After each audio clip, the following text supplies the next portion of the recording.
Hi, my name is Mitra. This is my first time doing a video like this, Embarrassing. so I hope it is enjoyable or informative or something like that. Last month, I completed one of the routes on the Camino de Santiago. For those of you who don't know what that is, I didn't either until about 2 months ago. It is a network of hikes with origins as a religious pilgrimage, and for many, it still is a religious pilgrimage where people make their way from various places, ending at the shrine of the Apostle James. So, like many others, my final destination was the cathedral in Santiago de Compostela in Spain. While this wasn't a religious experience for me, it was a very special, fun, and transformative one. I took what's called the Portuguese Coastal route. Over the course of 11 days, I walked from Porto, Portugal, up to Santiago de Compostela in Spain, which is roughly a 170-mile walk, give or take a bit. Why, you might be asking, did I do this by choice when I could do so many other things?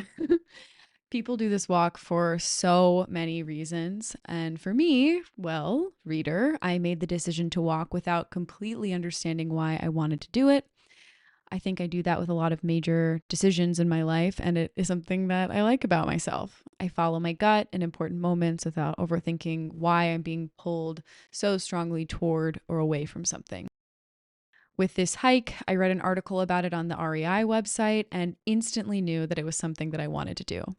It wasn't totally out of the blue for me. I love hiking. I fantasize about doing something like the Pacific Crest Trail or the Appalachian Trail. I love traveling and I specifically like solo travel. But I'd never done an extended solo trip like this, especially one where I'd be carrying everything on my back.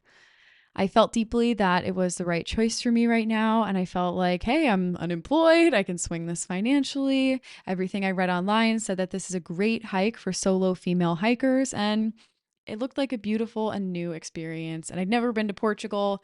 So why not? I consulted a lot of resources along the way, but honestly, the best ones I found were YouTube videos and the Camino de Santiago Reddit page. I also used an app along the way called Buen Camino. I know there are a handful of other great ones, but that one served me well. I liked it. Okay, so the actual Camino. I arrived in Porto and went to the cathedral there to get the first stamp on my pilgrim passport, which I had ordered online. So, everyone who hikes the Camino is called a pilgrim or a peregrino because it started as a pilgrimage and it still is. Anyway, the pilgrim passport is by no means necessary, but for me, it was a really cute part of the experience. Basically, there are tons of coffee shops, bakeries, restaurants, hotels, hostels, churches, and even fruit stands, really anything you can think of. There are places that will stamp your pilgrim passport along the way. Once you arrive at Santiago de Compostela, you can go to the official office there and get what's called a certificate of completion. You show your passport and all your stamps you collected along the way, and they give you a piece of paper with your name on it. I felt really emotional and excited the morning that I left. I just couldn't believe that I was actually doing it. The time between me reading an article about it and just being on the trail was not very long, so I just felt kind of proud that I had put it together that quickly. The trip had felt really impulsive, and honestly, when I talked to people about my plans to do it, I was often met with the reaction of, like, wow, you are going through something, huh? And I think ultimately we will find in this video that the answer is yes, I really am slash was going through something. But I felt so proud to be taking myself on what felt like a real adventure. It feels exactly like what I want my life to be. I will say the good vibes did not last for my entire first day. You may have noticed in earlier photos that I was wearing head to toe black. The fuck was I thinking? Stupid ass bitch. I got so overheated. I was in so much pain. I got a heat rash on my feet that day. I never had one before, by the way, too. So I was very confused and upset when I saw it. But I went on the Camino Reddit, looked up rash. There we go. Knew what it was. Then there were also two different detours that added several miles to the walk on my first day, and my body was just not ready. Specifically, carrying the heavy backpack was just really intense for me. I barely made it to my destination, and the hot water was broken in the place that I was staying, and I was just sort of like whimpering in the ice cold shower. And this was the first time of many I had the thought, like, why am I doing this? No one is making me do this. As the days went on, I was so amazed by the way my body adjusted. Also, I stopped wearing long black pants, so that was a huge win for the global community. One way that I chose to sort of self harm every single day was looking up how long I'd be walking on Google Maps, which automatically would show me also how long it would take to drive. So it would be like a 6 hour walk or like a 22-minute drive. I don't know if I necessarily recommend that to people doing the Camino, but it did make me laugh and feel really stupid. I will also say that the saga of figuring out how to deal with foot pain was positively Shakespearean love, an absolute tragedy. I went through so many different combinations trying to minimize the pain, and where I landed was a pair of liner socks, which I almost didn't bring, a second pair of socks, just regular ones, KT tape, elevating my feet every night and morning, ibuprofen pills, ibuprofen gel. I experimented with ankle wraps, which were great, but also gave me heat rash. So I had to sort of make the decision, okay, I'm going to have a heat rash every day, but I will have more stability in my ankle. I also tried gel inserts or insoles, whatever. Those were not a match. You get the idea. Point is, my feet hurt really bad. It kind of sucked, but mostly was fine, and I got over it. The rest of my body kind of hurt sometimes, but mostly I would just feel tired, and I felt stronger every day. It was really cool. Last year, I was involved in a pretty bad car accident where my car got totaled and I broke my wrist. A month prior, I had also somehow sprained both of my ankles. So, not an amazing time for me and my body. Doing this walk was definitely partially a reaction to that period of feeling so disconnected from my body last year. So often, pain, I feel like, actually brings me closer to my body because I want to reconnect and figure out what's wrong. But I was also going through a really destabilizing experience mentally. So I felt like I was kind of just floating somewhere else and some other entity was operating my body and like going to work every day. And it was nice to not feel that way on this trip. When I spoke to people on the path, people had all kinds of reasons for going on the Camino. People beginning new chapters of their lives, people who had lost loved ones, people who just wanted something fun and beautiful to do. I felt really connected to everyone on this path because ultimately we share the same, probably faulty brain chemistry that pushes us to go walk for hundreds of miles because of whatever we're dealing with in our lives. You cut through so much so quickly because of that shared philosophy. I found myself sharing parts of myself with people on this path that I wouldn't share with 90% of the people that I know in real life. It just felt really easy. I didn't really have set goals for this experience, but what I broadly wanted was to come out with a sense of clarity and purpose, whatever that meant. And that is truly what I got. I don't know how I could ever experience this level of quiet and clarity and peace and just time in my day-to-day life.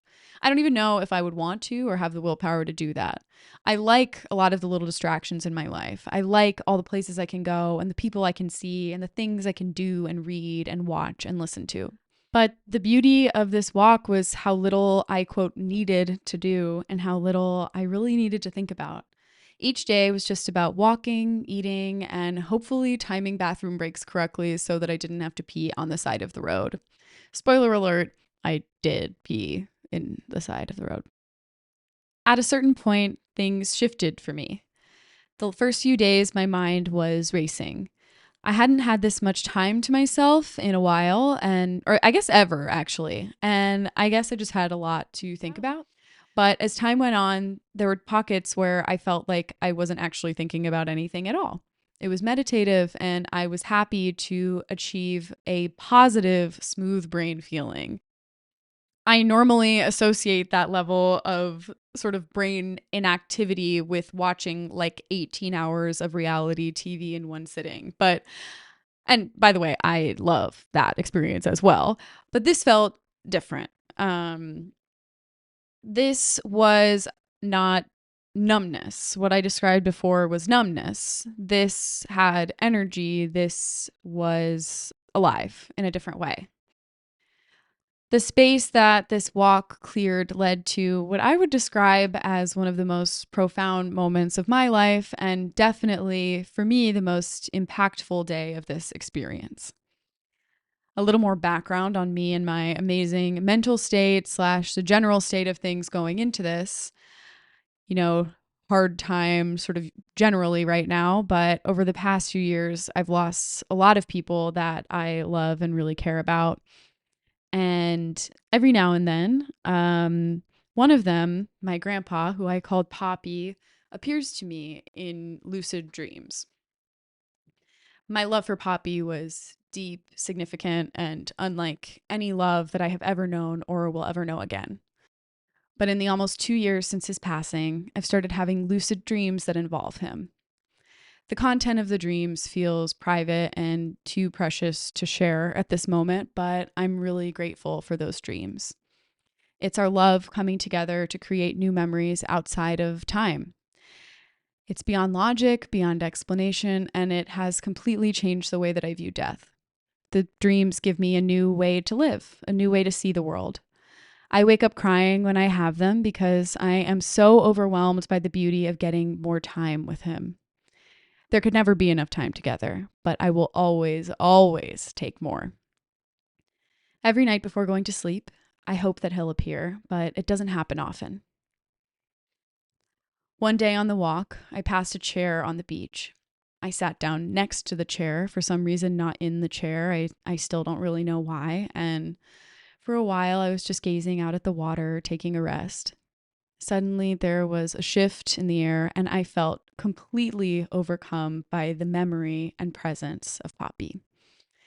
So much of my time with him was him sitting peacefully, gazing out, and me coming to sit next to him on the couch, or more often on the floor by his feet, head on his lap, while he put his soft hands on my head and gently brushed through my hair. As I sat by that chair, I felt myself in the same state as I am when I dream of him, like I'm sharing another new moment with him. I had never felt like this while awake. I thought I had to wait for dreams to share space like this with him.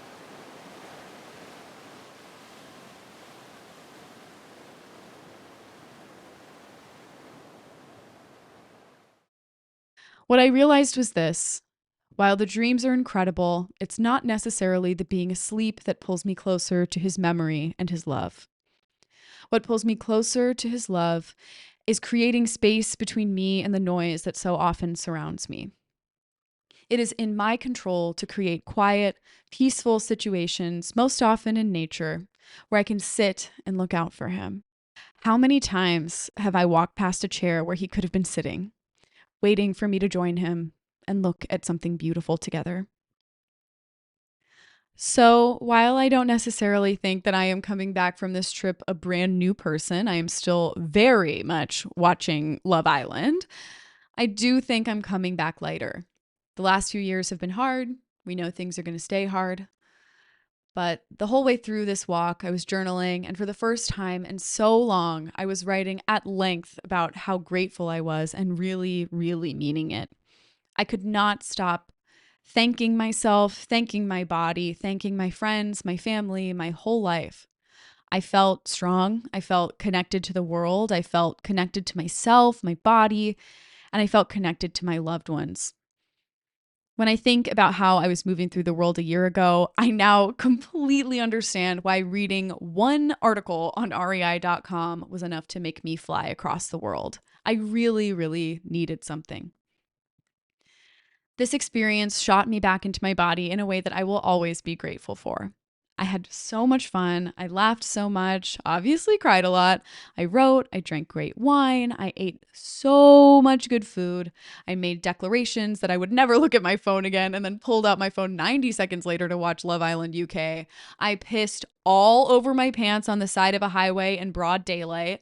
I made new friends. I cried while listening to the Mamma Mia soundtrack. And seriously, I really did piss my pants, and I just can't stress enough that this trip contained multitudes. A phrase I read over and over again while preparing for this trip was that the Camino provides. It really does, in small ways and in big ones.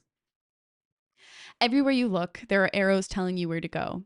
There are signs, there are coffee shops, there's water, there's fruit stands, there's people and churches waiting to bless you. There are hikers who somehow have an ankle wrap right when you really need it. There are chairs waiting on the beach. inviting you to sit next to them if you just stop for a second. There are kind people everywhere waiting to help you if you ask them or just look confused and lost enough. There are beautiful views and experiences waiting for you. There are precious new memories to be made if you just create the space for them. I'm so grateful. Thanks for watching. I pissed my pants on the side of the road.